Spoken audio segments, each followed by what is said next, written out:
Chef, may alam ka bang libre na yung venue tapos air condition? Tapos ganito ka sa sarap na pagkain ng handa. Sa budget na 1,000 per head on a weekday at 1,500 per head on a weekend. Hindi yan imposible para sa upcoming party mo. Dito lang yan sa Ciclab, located at upper ground floor, East Wing Festival Mall, Alabang. Dun sa puting building na katabi ng landmark. This is the first Ciclab ever na may second floor, mga kamarichef. Samahan nyo ko mainggit. Tara, pasok tayo. So, this is the ground floor. Ito yung area kung saan pwede ka mag-walk-in. Hindi mo na kailangan magpa-reserve. Pero kung yun nga, meron kang malaking event, like 100 packs, dito tayo pupunta sa second floor. So, syempre, sa perspective ko as a caterer, ang ganda ng place na to. So, number one, hindi ka na mamumblema sa parking. So, the second floor is divided into two. There's an area that can accommodate 50 up to 75 packs and 100 packs. Depende na sa usapan nyo ng manager kung ipapa-buffet style nyo ba yung mga pagkain. Meron din restroom sa taas. Tapos, pwede kayong maglagay konting decoration. Ang ganda talaga yung place. Ay, wag ka na magpa-cater sa akin.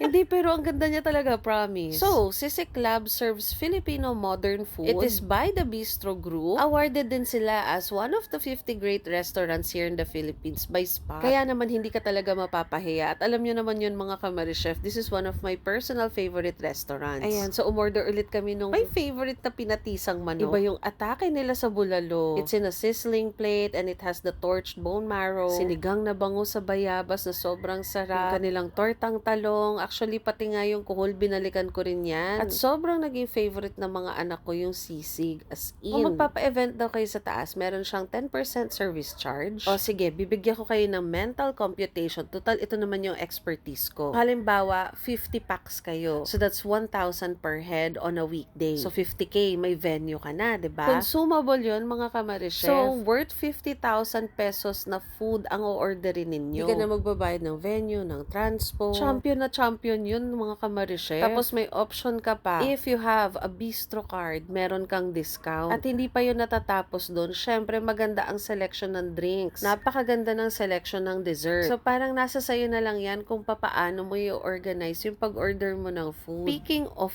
which, alam nyo ba, ang sarap nitong turon na to. Tapos we were offered to try the leche flan, the halo-halo, and the mais con yelo. Sobrang na-shock kami kung gaano ka-fine yung ice nung halo-halo at mais con yelo. Para na siyang bingsu, pero compressed, tapos sa init ng panahon, hindi siya mabilis matunaw. So, if you make a reservation with Ciclab in Alabang, you can get 20% off sa bill mo. This is on a weekend ha. Tapos, up to 30% off on a weekday. Eh, wag ka na talaga magpa-cater sa akin. Charot! So, if you want something like a merienda scene themed na event, meron din silang sinaserve na champorado with white chocolate. Ang sarap. Ayan, so kung i-close mo yung buong second floor, dapat 100 packs yung ibubook mo. Sobrang friendly pa ng staff. So, open sila ng 11 a.m. to 9 p.m. on a Monday to Thursday, 10 a.m. to 9 p.m. on a Friday to Sunday. So, yun lang. Bye-bye!